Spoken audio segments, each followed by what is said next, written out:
Situasiya sualları ilə davam edirik dostlar. Deməli, oxuyaq situasiyanı. Cavid pul yığmaq üçün kassa aldı. Kassanın aşağı hissəsi xətti ölçüləri 20, 25 və 8 sm olan düzbucaqlı paralelleped. Yəni gəlin o paralellepedi burada görək ki, də aydın olsun bizə. Baxın dostlar. Bu hissə bizdə nədir? Paralellepeddir. Çəkək qırmızı ilə ki, açıq-aşkar tam aydın olsun, qaranlıq heç nə qalmasın. Baxın dostlar, bu altdakı fiqur paralellepeddir. Hətta paralellepedin üst oturacağında ştrixlədik. Paralelleped. Yuxarı hissə isə oturacağı düzbucaqlı trapesiya olan düz prizma. Dostlar, düz prizma da burada gəlin çəkək. Düz prizmanı sadəcə olaraq yanakı veriblər. Elə bil sanki belə deyə aşırdıblar da. Baxın, bu trapesiyada oturacağı. Burada da həmin o trapesiyanın eynisi var. Bu da trapesiyanın, bax bu hissə də bizdə olur trapesiyanın hündürlüyü. Yəni nə qədərdir bizdə trapesiyanın hündürlüyü 20-dir. Niyə? Çünki bura 20-dir deyə bu paralellepeddə altdakı fiqur buraların hamısı 20 olacaq. Demək, gəl o trapesiyanı lap istəyirsiniz düz formada da çəkin. Ki, tam aydın olsun. Trapesiyanı biraz belə əyri formada çəkək. Bu bizim olsun düzbucaqlı trapesiyamız.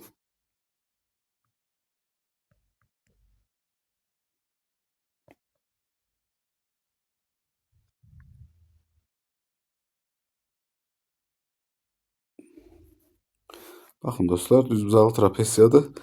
Sadəcə bu şəkildə yan formada veriblər. Aha. Ümid edirəm şəkili anladıq. İndi davam edək oxumağa.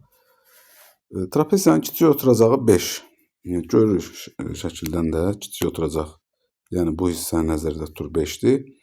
Böyük oturacağı isə özümüz tapırıq ki, bax bu hissə paralellepeddir deyə bu hissə 25-dirsə, bu hissə də bizdə 25 olur və trapesiyanın böyük oturacağı olur. Trapesiyanın dostlar öz hündürlüyü, bax bu hissəyə bərabər deyə burada 8 olur. Fiqurun ümumi hündürlüyü 20-dir. Onda trapesiyanın öz hündürlüyü olur. Bunu belə deyək.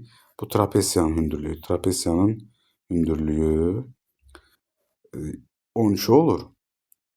Prizmanın hündürlüyü isə, bax misal üçün bu bizdə prizmanın hündürlüyü budur. Bu isə prizmanın hündürlüyüdür.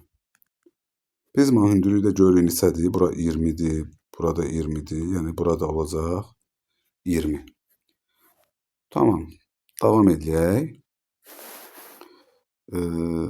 Bizdən bax görək trapesiya barədə nə soruşursa, gəlin istəyirsiniz birinci onu. Kassanın həcmini soruşur. Dostlar, gəlin kassanın həcmini yazaq birinci elə. Demək, kassanın həcmini yazmaq üçün biz burada dedik 2 dənə fiqur var. Həmin o paralelleped və oturacağı trapesiya olan düz prizma. Bu paralellepedin və prizmanın həcmini tapıb toplasaq, bizə kassanın həcmini verəcək. Kassanın həcmini belə də yazmaq olar və kassa bərabərdir V1 üstəgəl V2. V1-i biz düşünək ki, paralellepedin həcmidir. Paralellepedin həcmi ABC, yəni en uzunluq hündürlüyü hasilinə bərabərdir. 20 vur 8 vur 25, burada deməli 200, 200 də 20-yə vursaq 4000 santimetr kub elədir.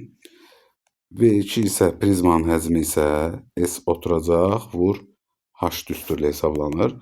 Oturacaqdakı fiqur trapesiyadır, düzbucaqlı trapesiyadır özdə. Düzbucaqlı trapesiyanın, ümumiyyətlə trapesiyanın sahə düsturu oturacaqları cəminin yarısı ilə hündürlüyü hasilinə bərabərdir. Burada böyük H isə bizə nəyə göstərir? Prizmanın hündürlüyü. Bu balaca H dediyim kimi trapesiyanın hündürlüyü, böyük H prizmanın hündürlüyü. Trapesiyanın hündürlüyünü bayaq dedik ki, nə qədərdir bizdə? 20-dən 8 çıxsaq 12-dir. Gəlin burada bərabər qoyaq, hesablayaq. Burada deməli trapesiyanın hündürlüyü 12.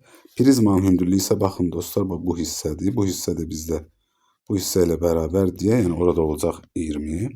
Oturacaqlar isə bu hissə oturacaq biri 5'dir. Digər hissə isə budur oturacağımız. Bu oturacaq da bu hissə ilə bərabər olduğu üçün burada olur 25. Böl 2. Bunu indi hesablayaq. 25 üstə 5 30, 32-yə böldük. Deməli 32-yə böldük 15. 15 vur 20 vur 12 desək, bu elədi 300, 300-dən 12-yə vursaq, deməli 3600 santimetr kubu. Onda biz bunları, bu həcmləri toplasaq 4000 üstəgəl 3600 bərabər 7600 santimetr kubu. 30-cu sualı cavablandırdıq dostlar. Davam edək.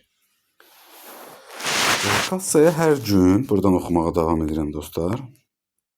Kassaya hər gün ümumiyyətlə o boş kassaya pul atmağa başladı. Bu kassamız boşdur. Kassaya hər gün əvvəlki gündən 20 qəpik çox olmaqla pul atılır.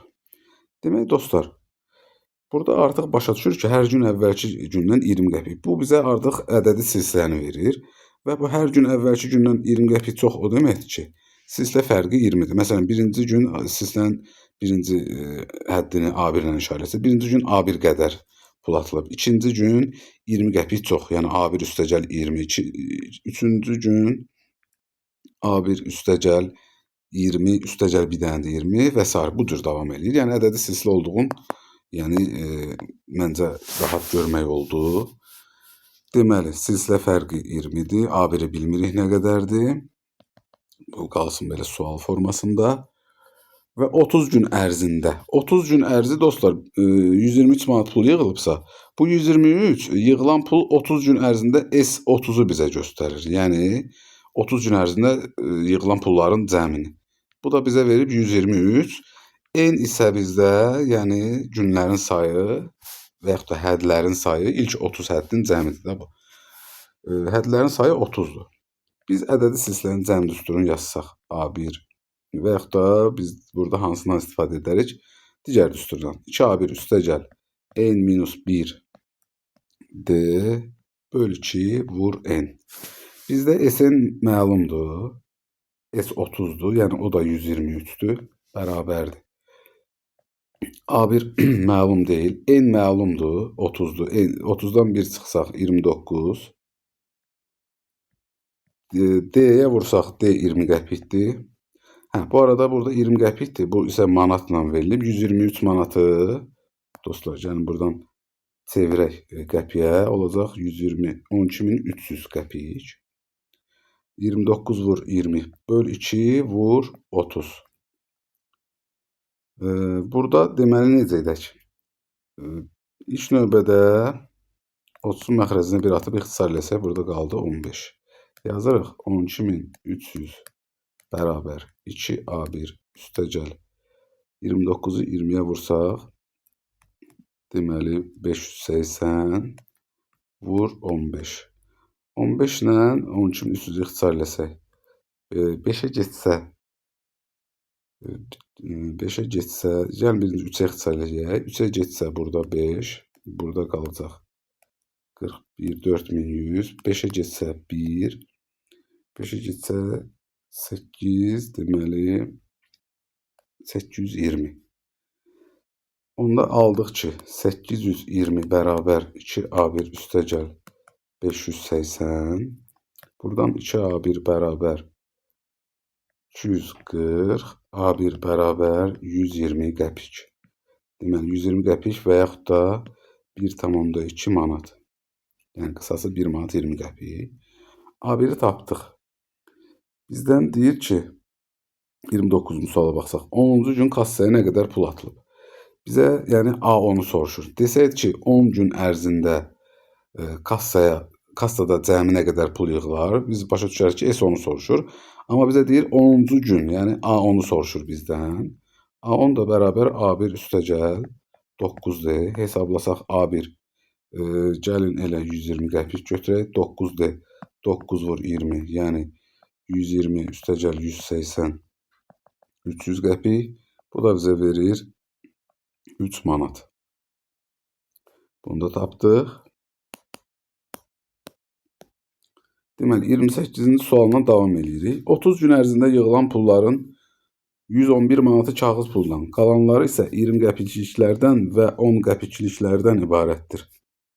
Kassada cəmi 72 ədəd metal pul varsa, neçə ədəd 20 qəpiklik olduğunu müəyyən edin. Dostlar, tutaq ki, kassaya X sayda 20 qəpiklik atılıb, Y sayda 10 qəpiklik atılıb.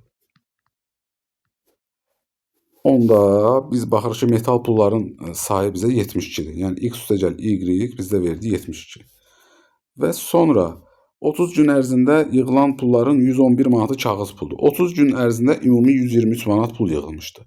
Onun 111 manatı kağız puldursa, yerdə qalanı, yəni 12 manatı nədir bizdə? Dəmir puldur, yəni metal puldur, 20 qəpik və yaxud da 10 qəpikdir. Onda belə çıxır ki, X sayda 20 qəpiklik varsa, 20 vur X bizə 20 qəpikliklərdən yaranan pulun miqdarını göstərəcək. Üstəgəl 10 vur Y bizə verəcək 12 manatı. 12 manatı da qəpiyə çevirsək, olacaq 1200. İndi bizdən nəyi soruşur? 20 qəpikliyi. Bizdən 20 qəpikliyi soruşur, yəni X-i soruşur. Onu da belə eləyək. Birinci növbədə bu tənliyin hər tərəfin 10-a bölək. X üstəgəl Y bərabər 72. 2x üstəgəl Y bərabər 120. Tərəf-tərəfə çıxaq. Yəni elə aşağıdakı tənlikdən yuxarıdakı tənlik çıxacaq. 2x-dan x çıxsam qaldı x. Y-dən y çıxsam 0. 120-dən də 72 çıxsam cavab olacaq deməli neçə? 48. Deməli x bərabər 48. 48-dən 20 qəpiklik atılıb. Əgər 10 qəpikliyi də soruşsa, neçə olur? 72-dən 48-i çıxacaq. Cavab olacaq 24 dənə də 10 qəpiklik. Amma bizdən 20 qəpiklik soruşur. Cavab olur 48. Oldu dostlar, uğurlar arzu edirəm. İnşallah gələn videolarda görüşərik.